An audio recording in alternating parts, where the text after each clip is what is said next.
पक्ष। माननीय अध्यक्ष महोदय,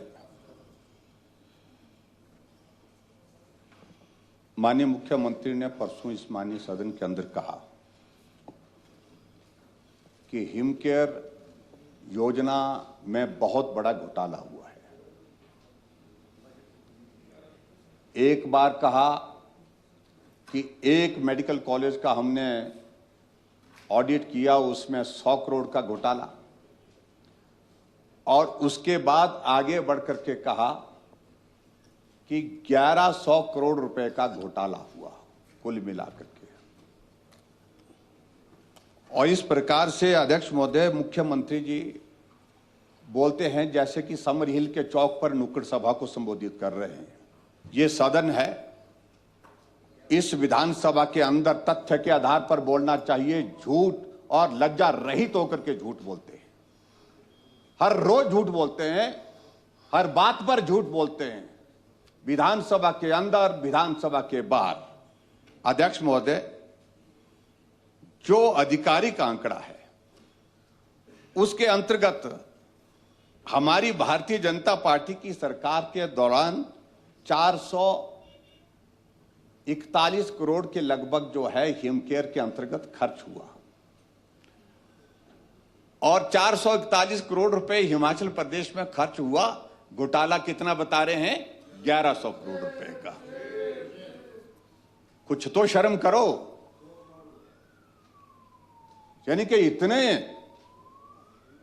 झूठ बोल करके आप सारी चीजों को यहां पर सदन के अंदर और सदन के बाहर जिस पर सनसनी फैलाने की कोशिश कर रहे हैं, और मीडिया के साथियों को आप आग्रह करके बोलते हैं कि जो मैंने बोला वो छापना है। आपने सही मायने में अध्यक्ष महोदय तय कर दिया कि हिमकेयर योजना को बंद करना है, और बंद करने से पहले गंभीर आरोप जो है इस योजना के ऊपर लगाए जाएं, ताकि लोगों के बीच में एक संदेश जाए कि ये योजना इसलिए बंद की कि इसमें भ्रष्टाचार था। ये आप साबित करने की कोशिश कर रहे हैं। अध्यक्ष महोदय, मैं ये भी कहना चाह रहा हूं कि हमारे समय में जो इस पर खर्च हुआ वो 441 करोड़ के लगभग बताया है, और आपके दौरान जो है हिमकेयर में जो खर्च हुआ है वो 972 करोड़ के लगभग जो है खर्च हुआ है, जिसमें 400 करोड़ से ज्यादा की पेमेंट अभी तक पेंडिंग है। आप अंदाजा लगाइए, योजना अगर आपने बंद करनी थी तो पहले शुरू में क्यों नहीं की? आप 3.5 वर्ष तक इस योजना को चलाते रहे। जितना पैसा हमने खर्च किया उससे ज्यादा पैसा जो है आपकी सरकार में खर्च किया, जिसमें आपकी पेंडेंसी अभी तक 400 करोड़ रुपए से ज्यादा है। यह रिकॉर्ड का हिस्सा है। और उसके बाद आपको जो एवरेज हम देख रहे थे कि हमारे समय में जो एवरेज जो है वो एक पेशेंट पर जो है वो 11,000 के लगभग थी, और आपके इस दौरान जो है आपके दौरान जो है वो एक पेशेंट पर एवरेज कॉस्ट की जो है 14,000 के करीब है। आपने तो ज्यादा पैसा खर्च किया हमसे। ये घोटाला आप हमारी सरकार के दौरान का बोल रहे हैं या अपनी सरकार का बोल रहे हैं? अभी तक जांच कोई हुई नहीं। निष्कर्ष पर मुख्यमंत्री कैसे पहुंचे? किस प्रकार से आप इस प्रकार का गंभीर आरोप लगा सकते हैं? अध्यक्ष महोदय, मुख्यमंत्री एक जिम्मेवार दायित्व होता है, पद होता है, और सदन के अंदर जो भी बात कहनी है वो जिम्मेवारी के साथ कहनी है, क्योंकि जो मुख्यमंत्री जी की ओर से कहा हुआ होता है वह तथ्य पर आधारित होना चाहिए। लेकिन आपने सिर्फ और सिर्फ इस योजना को बंद करने के लिए यह सारा झूठ बोला है, सदन के अंदर बोला है, सदन के बाहर बोला है। और तीसरी बात अध्यक्ष महोदय, इन्होंने कहा पंजाब में भी जो है हिमकेयर को रजिस्टर कर दिया गया। मैं आपकी जानकारी के लिए बताना चाहता हूं, 3 जगह हिमकेयर के इलाज की अनुमति दी थी। पीजीआई चंडीगढ़, जहां हिमाचल प्रदेश की गंभीर बीमारी का पेशेंट वहां पर दाखिल होता, अपना इलाज करता है, वहां किया। चंडीगढ़ जो है गवर्नमेंट मेडिकल जीएमसी चंडीगढ़, जो गवर्नमेंट का मेडिकल कॉलेज है, वहां पर किया गया।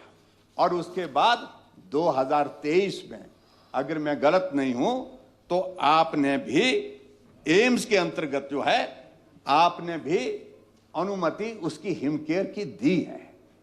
अब आप बताइए इसके अलावा हिमाचल के बाहर कौन से, पंजाब में कौन से दूसरे राज्य में जो है हिमकेयर के अंतर्गत इलाज हुआ? आप तथ्य पर बोलें और सच्चाई निकालें, सच्चाई बताएं।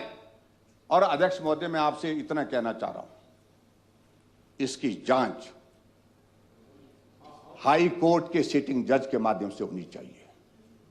हम यहां पर खड़े हैं, जिम्मेदारी के साथ बोल रहे हैं, और जिम्मेदारी के साथ बोल रहे हैं क्योंकि इस योजना को जब लागू किया, देश के दूसरे राज्यों ने भी इस योजना की सराहना नहीं की। अपने अपने राज्यों में इस मॉडल के आधार पर अपनी स्वास्थ्य के क्षेत्र में जो है डिपार्टमेंट में योजनाओं की शुरुआत की। और यह भी मैं आपको बताना चाहता हूं, जब चीफ मिनिस्टर काउंसिल की मीटिंग थी, तो बतौर चीफ मिनिस्टर जो है मुझे माननीय प्रधानमंत्री जी ने कहा, आप पूरा प्रेजेंटेशन पूरे सभी राज्यों के मुख्यमंत्री के समक्ष हिमकेयर की इस योजना पर दीजिए। हमने वहां पर अपनी बात कही और वहां पर बात कह करके सब लोगों ने इसकी तारीफ की। ये आरोप आप लगाइए राजनीतिक दृष्टि से, आप जो करना चाहिए वो करिए, हम यहां पर हैं आपका मुकाबला करने के लिए, सामने ही है, पीठ के पीछे नहीं करते, मुंह के सामने कहते हैं। लेकिन कुछ तथ्य पर तो बात करें, सच्चाई पर तो बात करें। और मैं आपसे अध्यक्ष महोदय ये भी कहना चाह रहा हूं कि आपके दौरान जो है इस योजना के अंतर्गत जो है हमारे से ज्यादा पैसा खर्च हुआ है, क्या उसकी भी आप जांच करेंगे? और सही बात दफ्तरों में कि इसमें अगर आपने हेल्थ कॉर्पोरेशन बनाई थी, कितने साल हो गए? 2 साल से ज्यादा हो गया आपको उस हेल्थ कॉर्पोरेशन को बनाए हुए, जबकि तय आपकी सरकार बनने के बाद फैसला यह था कि सारी परचेजी जो है हेल्थ कॉर्पोरेशन के माध्यम से होंगी।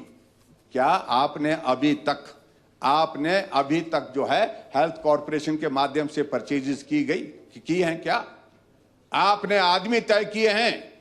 2 लोग हैं, आपको लिखित रूप से अगर चाहिए होंगे उनके हम नाम भी दे देंगे, जिनके माध्यम से सारी मेडिसिन हाई रेट्स पर जो है परचेज करके जो है मरीजों को दी जा रही है, ताकि उनका बिल जो है वो हाई साइड में बने और उसमें वो कमीशन खाने की शुरुआत अगर हुई है तो वो आपकी सरकार के दौरान हुई है। आप क्या इसकी भी जांच करेंगे?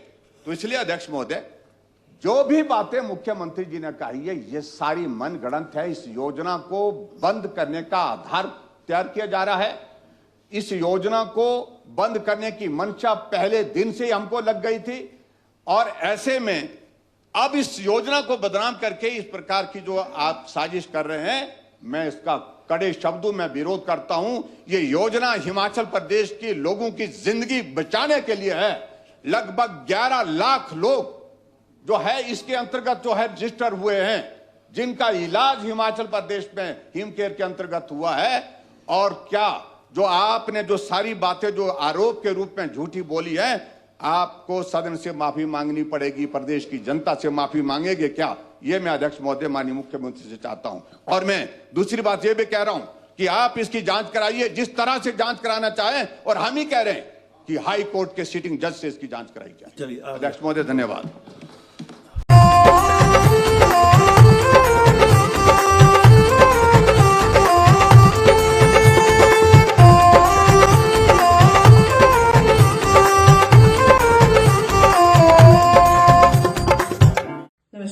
मैं Alka Bhardwaj, principal Gurukul international school Kunihar. Gurukul हमेशा से मानता है कि हर बच्चा स्पेशल है और उसमें सीखने की अनलिमिटेड पॉसिबिलिटीज हैं। हमारे पास डेडिकेटेड स्टाफ है जो कि बच्चों को सिर्फ बुकिश नॉलेज ही नहीं देते, बल्कि उनके ओवरऑल डेवलपमेंट पे काम करते हैं और मॉडर्न एजुकेशन टेक्नोलॉजीज के साथ बच्चों को पढ़ाते हुए उन्हें संस्कार भी देते हैं। मैं आपको बताना चाहूंगी कि नेक्स्ट सेशन के लिए एडमिशन शुरू हो चुकी है, जिसमें कि इस बार हम ग्रेड नर्सरी से ग्रेड 1 तक नई एडमिशन पे एडमिशन फीस नहीं ले रहे हैं, और ग्रेड 2 से ग्रेड 10 तक एडमिशन फीस पर 50% की छूट है। ये आपके बच्चे के लिए एक बहुत ही सुनहरा अवसर है। मैं आपसे रिक्वेस्ट करूंगी कि आप आए और एक बार जरूर गुरुकुल इंटरनेशनल स्कूल कुनिहार को विजिट करें। धन्यवाद।